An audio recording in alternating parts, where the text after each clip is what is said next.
Hello, and welcome to our presentation on families.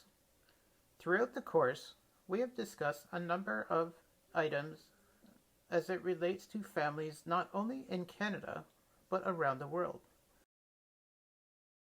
Throughout the presentation, we will be discussing family dynamics, spousal abuse, how spousal abuse affects children, abuse among different cultures and ethnicities, physiological effects of abuse, how abuse affects future relationships, abuse through a societal eye, and treatment options.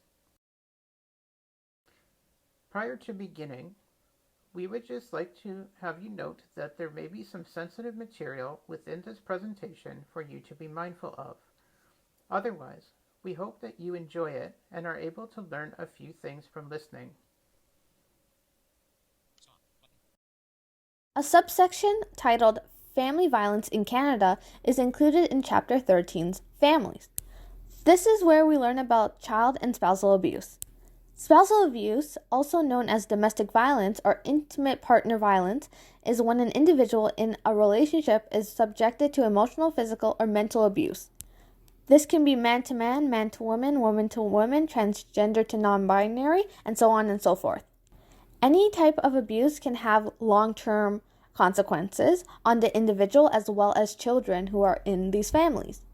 This can relate to a child's primary agent of socialization, and this can create a problem because they now believe that this type of behavior is what they should do in their adult lives. The concept of family is divided into 3 sub-definitions, according to Chapter 13, Families, in our textbook. In addition to our family of orientation, another way we define family is to regard a family as our major agent of socialization. These two revolve around our birth/raised families who teach us how to behave in social circumstances. The final component of our concept of family refers to our procreative family, which is the family we form as adults. To provide a more detailed summary of Chapter 13, the author discusses marriage and families in general, as well as planned marriages, homogamy, monogamy, polygamy in particular. Consider marriage, it's equally important to consider divorce and remarriage. Divorce can be caused because of mentally, physically, and emotional abuse, or because you no longer love the person you're in a relationship with. One last type of family I'd like to mention today are stepfamilies. Spousal abuse is also known as intimate partner violence or domestic violence. Domestic violence is defined as the willful intimidation, physical assault, battery, sexual assault, or other abusive behavior as part of a systematic pattern of power and control perpetrated by one intimate partner against another. This includes physical violence, sexual violence, threats of economic and emotional kind. Presently, IPV remains one of the most prevalent violations of women's rights worldwide, causing devastating lifelong damage. But IPV is not only experienced by women and not only present in heterosexual couples. Victims of IPV can suffer physical, emotional, or mental health problems. Victims can also experience harmful effects in social, psychological, and relationship health with their families, especially children. The following are worldwide statistics ranging from emotional abuse to financial abuse to physical abuse and anything that is covered under domestic abuse. When discussing domestic violence in same-sex couples, known as SSIPV, there is an alarming lack of data in comparison to heterosexual couples.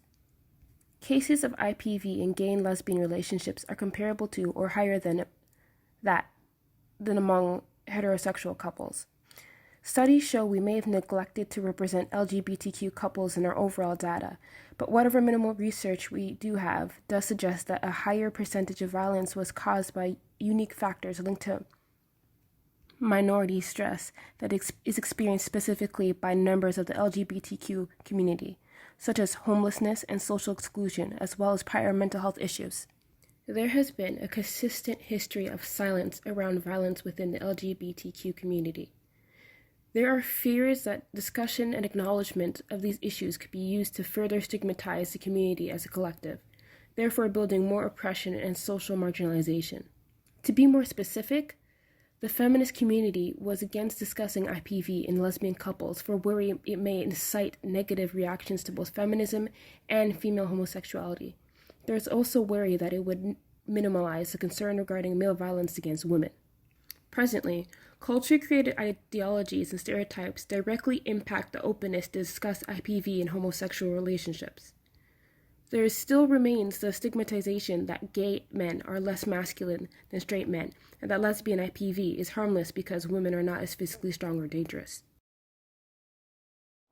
Before we cover the topic of how drug abuse affects spousal abuse, I believe it's important to cover why, upon getting married, adults tend to reduce any kind of illicit behavior. In this study, Illicit Drug Abuse and Marital Satisfaction, researchers proposed that there are two factors that contributed to this decrease: psychosocial maturation and role incompatibility theory. Psychosocial maturation refers to the integration of social responsibilities and psychological values of the individual. They must assess if the persistence of the illicit behavior is in line with their early stage of adulthood, that is, the adult stage of psychosocial development created by Erikson, which states that there is a transition regarding generativity versus self-absorption or stagnation towards old habits in youth. The second role incompatibility theory suggests that an individual in society is taking on a new role. They cease their past destructive behavior in order to integrate into a new life, such as being married. Additionally, in the research study, The Longitudinal Association Between Multiple Substances Use, Discrepancies in Marital Satisfaction, the researchers looked at how the issue of the extended use of drugs and alcohol can affect a spousal relationship. Researchers looked at a sample of 634 couples over the course of 7 years. The goal of the study was to observe discrepancies in the relationship of each couple, to observe how the increase of drug usage could negatively impact the spousal relationship. Researchers found a pattern in which the more the spousal partner used the illicit drug, the more fragmented their relationship became with their partner.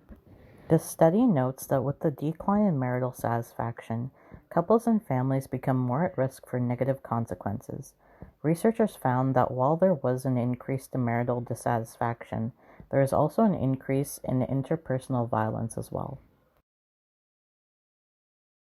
Here are some of the negative effects that can occur when one partner in a spousal relationship is abusing drugs. There can be a lack of communication that occurs between the spouse abusing the drug and their marital partner. They might choose to stop communicating due to stressors from the real world. Feeling that they cannot open up to anyone, they turn to drug usage as a coping mechanism. This may cause issues of secrecy. The spouse wants to talk to their partner about their addiction, but they may feel guilt and shame about the drug use and choose to keep it a secret instead. Aggression and anger is another issue that can arise due to drug abuse. For instance, with hard substances like cocaine, it's more common, as well as with alcohol, to increase the likelihood of irritability and violence. When the user is inebriated on these substances, they may choose to act out violently, directing that violence towards their partner. According to the American Addiction Center for Drug Abuse, enabling and codependency may also occur as a result of the violent behavior.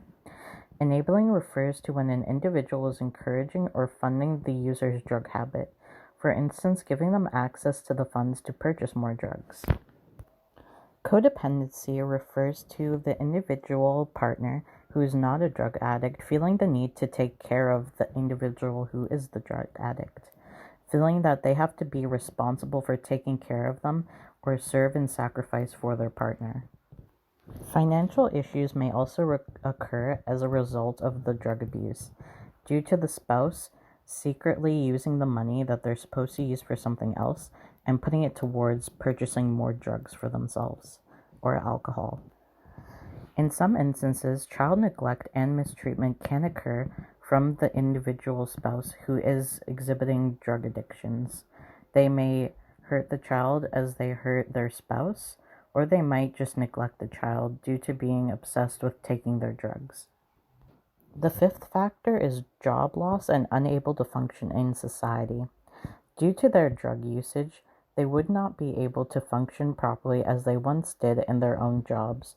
They would not be able to perform the tasks they once did when they were a part of functioning society due to their drug addiction.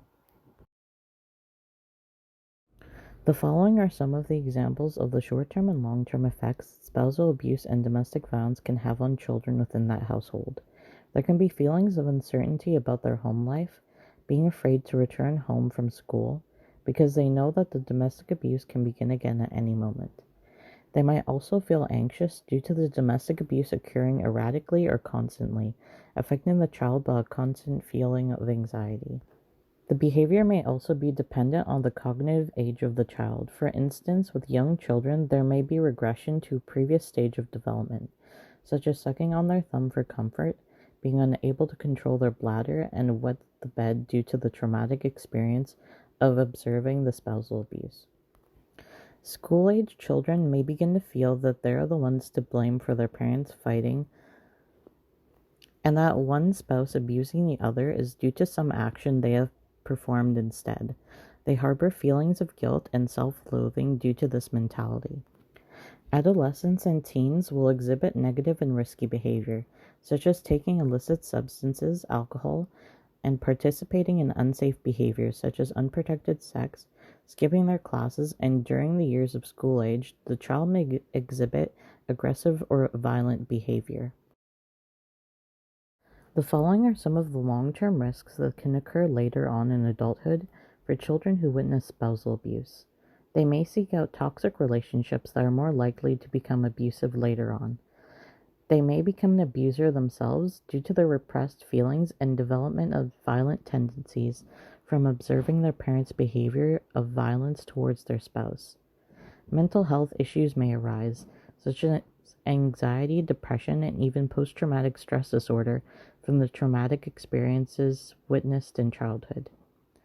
In adulthood, those who have witnessed domestic abuse are more likely to develop heart disease, diabetes, and obesity, as well as developing a low self-esteem throughout their adolescence from their experiences in a hazardous home environment.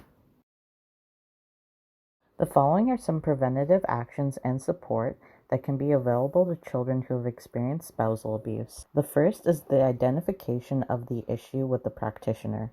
The practitioner should be aware of the domestic violence and the traumatic experiences associated with that. They should try to address it with the child in order for them to not keep any repressed emotions or feelings about the issue. The practitioner should work on building resilience with the child, preventative actions, and taking screening tests to ensure that there is not any sort of long-term or short-term effects that will hinder the child later on in life. There should also be an emphasis on community support for that child, whether that be through their immediate family or through their widespread communities such as schools. They should be able to seek out help when they need it and have the support of others when they are struggling due to the spousal abuse affecting their house life. Abuse among different cultures and ethnicities. Abuse is expressed and dealt with differently in other countries. In Egypt, spousal abuse towards the wife is not classified as a criminal law, but instead falls under the large umbrella of general violence law, which makes it hard to convict. In June 2005, however, many non-governmental organizations offered a draft law to the Egyptian legislation to implement spousal abuse towards wives as a crime of its own.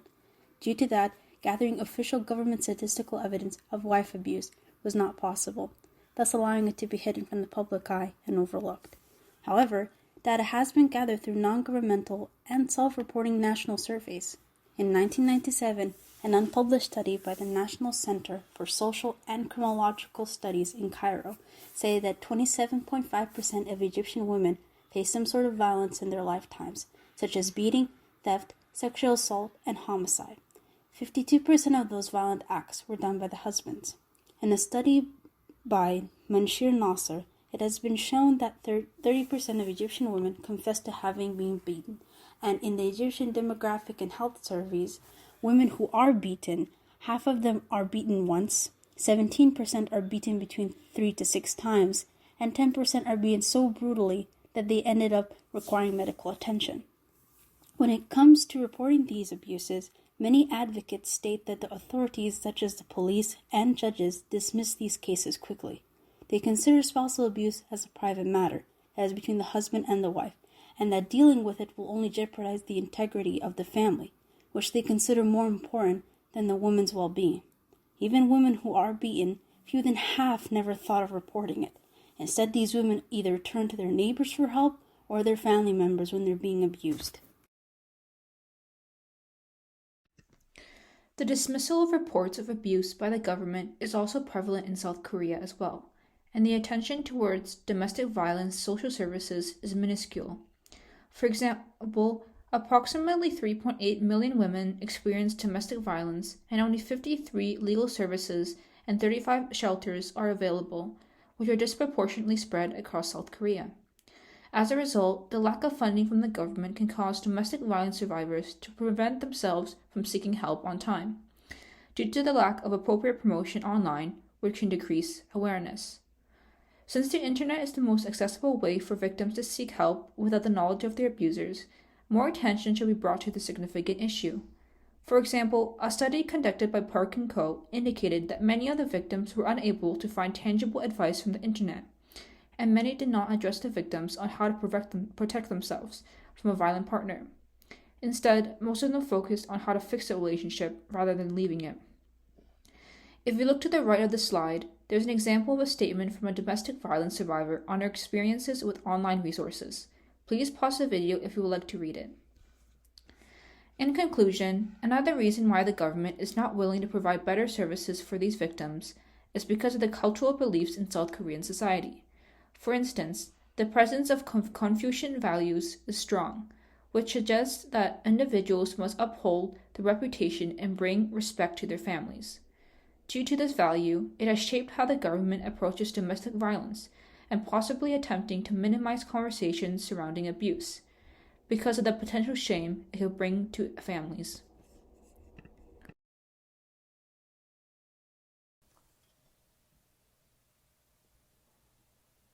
Physiological Impacts of Child Abuse, Part 1. When examining the profound impacts of child abuse, we can see evidence of both physiological and psychological outcomes. Abuse can greatly impact the mood of an individual, including feelings of being scared, upset, or angry, activating the amygdala, the part of the brain responsible for emotion. In addition to creating fear responses in individuals, the abuse can also have negative impacts on others within the household or groups that are associated with the victim, such as friends, peers, and spouses. The fear of abuse could be trigger points for future encounters, such as when violence, such as hitting, shoving, inappropriate touch, and excessive shouting are part of the abuser's tactics of control. The aftermath of abuse can result in long-term outcomes such as fear of being touched, loud noises, or raising of one's voice. During fight or flight, the sympathetic nervous system is activated, resulting in the increase of physiological response such as large amounts of norepinephrine from the adrenal gland and other functions to prepare for danger. Please see the accompanying YouTube video to learn more about the sympathetic nervous system and how it functions.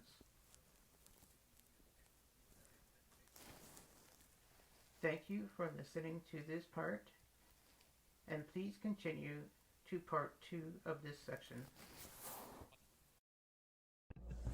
Physiological Effects of Abuse, Part 2. Amygdala and Awareness.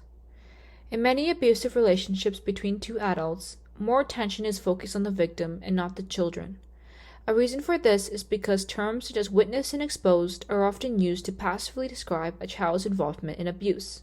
However, children are more aware than we think. For example, an analysis of interviews conducted by Callahan and authors found that the children were increasingly aware of the coercive tactics that were used by abusers, and they were shown to be affected by it and actively dealt with it. On this slide, there's a statement given by a child about their experiences with abuse during an interview conducted by Callahan. Please pause the slide and take a moment to read it. That is why research needs to be more focused. For example, Petchel et al. 2014 found that in a study that the sensitive developmental periods of the right amygdala for children is between the ages of 10 and 11. Additionally, McQuarrie et al. 2013 discovered that the amygdala in maltreated children was highly activated on the right side when exposed to both angry faces and happy faces. This suggests that early exposure to violence causes negative associations with the expression of positive emotions, not just the expression of negative emotions. Abuse has evolved over time from something that many people don't talk about or even knowing has occurred to something that is widely discussed within the 21st century. A married couple is the focus of the abuse we've heard about since the mid-19th century. And the abuse is typically inflicted by a husband to a wife. Because many of these wives are considered stay-at-home mothers or homemakers, they are conditioned to believe that they don't understand what their partner is going through at work and they aren't doing enough to keep their husbands happy. The article entitled Marriage and Spousal Abuse Among American Women is a prime example of this precedent. The author states many believe that once married, wives are expected to obey husbands, an expectation that becomes problematic in the context of family violence. This article specifically goes in to discuss how Muslim cultures experience marriage at such a young age, such as the age of 15. This may pose issues since, while the wife is young, the husband is typically twice their age, and because of this age gap, they grew up in separate times and do not understand each other.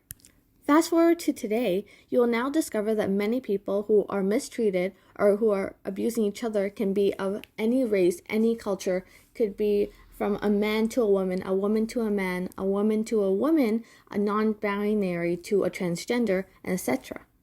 This is also a topic that is widely discussed among the newer generations because we are trying to make this world a better place to live. Domestic violence can lead to the development of mental health disorders like depression, anxiety, PTSD, self-harm or suicide attempts, and substance abuse. Various forms of psychotherapy can be used to address some of the stressors associated with domestic violence, including the immediate need for safety, loss of an intimate relationship, social isolation, and parenting issues. For example, cognitive behavioral therapy can be used to help individuals learn how to feel safe while reducing trauma, PTSD, or substance misuse. It uses safety as an overarching goal to help survivors feel safe in their relationships, their thinking, their behavior, and emotions. It can be delivered individually or in a group format for both children and adults. Another example is psychopharmacological treatment. Psychopharmacological treatment can be used to treat the mental health symptoms associated with domestic violence. It can include antidepressants, anxiolytics, and hypnotics to treat major depressive disorders and PTSD. It is usually combined with some sort of psychotherapy. There are counseling programs available for perpetrators, although most are court-mandated and focused on men who assault women. These programs are known as batterer intervention programs and can last anywhere from 8 to 52 weeks. One type of BIP focuses on gender as the root of domestic violence. It assumes that the patriarchal nature of society rewards male dominance and justifies any means that reinforce male power, control, and privilege. An example is the Duluth Abuse Intervention Project. Another type of BIP uses cognitive behavioral therapy to change behavior through a collaborative therapeutic relationship, exposure, problem-solving skills, and mood regulation techniques. Despite the widespread adoption of BIPs, evidence for their effectiveness is both limited and inconclusive due to its theoretical inconsistencies and lack of empirical support. Family violence can manifest in emotional, physical, sexual, or psychological forms. Here is a list of common symptoms victims can experience. Unexplained injury or bruises, withdrawn or fearful behavior, isolation from friends and family, changes in personality. They are sick or miss work and school more often than usual. They are constantly worried about making their partner angry. Their partner constantly puts them down. Their partner constantly checks up on them, even at school or work, or they constantly apologize or make excuses for their partner's behavior. There are a number of resources available to victims of domestic violence. This includes, and is not limited to, the police. Police officers are trained to respond to family violence and can investigate, help victims obtain peace bonds and protection orders, and refer them to victim services or lawyers. Victim services organizations who work alongside the police and can help victims of crime by developing a plan to protect themselves. Likewise, they can provide connections to food, clothing, shelter, and interpretation services. Community organizations can provide victims with someone to discuss their choices and can provide multicultural or immigrant services and refer victims to lawyers or financial assistance. Family doctors, hospitals, or public health nurses who can assess injuries and provide advice on what steps to take next. They may also be able to provide referrals for counseling or social workers. Helplines. There are a variety of anonymous telephone services or crisis lines that are available to help free of charge 24 hours a day. They can help victims make important choices on how to keep themselves and their children safe. And shelters. If victims are in immediate dangers, a shelter can provide a temporary place to stay safe. Staff are specially trained to help family violence victims and can provide advice on what to expect and how to stay safe.